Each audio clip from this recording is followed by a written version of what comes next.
Assalamualaikum warahmatullahi wabarakatuh.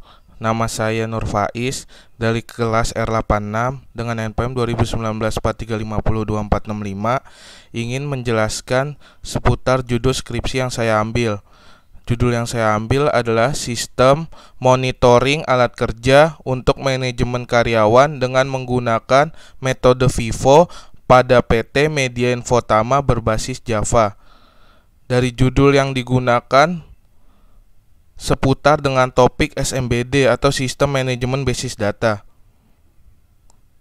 Nah, alasan kenapa saya mengambil judul tersebut atau latar belakangnya adalah karena sistem monitoring alat kerja untuk manajemen karyawan di PT Media Infotama masih dilakukan secara manual. Jadi saya ingin membuat serta mengembangkan program di PT Media Infotama agar terkomputerisasi dan terprogram.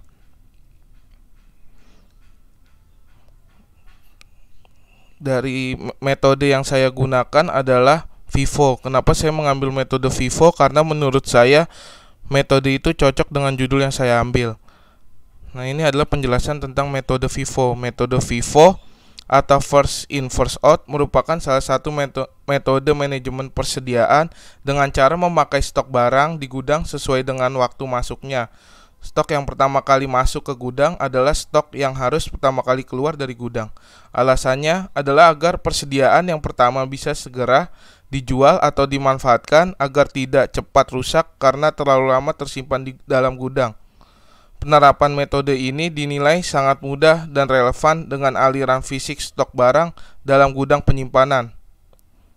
Metode FIFO biasanya juga digunakan untuk menetapkan harga pokok penjualan HPP karena metode ini melibatkan asumsi bahwa produk tersebut merupakan stok barang paling lama yang tercatat dalam inventaris aset perusahaan. Intinya metode penetapan biaya suatu produk disesuaikan dengan konsep bahwa biaya masuk stok barang harus sama dengan hasil penjualan dari stok barang yang lama pertama masuk. Jadi perusahaan akan memakai stok barang lama sebagai produk pertama yang akan dijual. Kelebihan dan kekurangan dari metode FIFO First In First Out yang saya gunakan adalah kelebihannya: 1. Pencatatan barang dalam laporan posisi keuangan sesuai dengan stok barang yang ada di gudang penyimpanan dapat menghasilkan HPP harga pokok penjualan yang relatif rendah dengan penghasilan laba kotor atau yang lebih tinggi. 4. Lebih menguntungkan, logis dan terpercaya. Risiko kerusakan atau penurunan kualitas barang bisa ditekan. Mudah dipahami, laporan keuangannya cenderung sulit untuk dimanipulasi.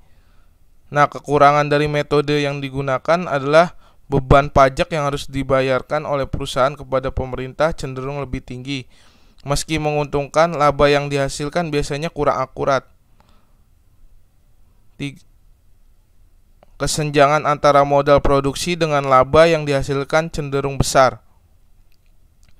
Penjabaran judul yang saya ambil adalah 1. Batasan masalah.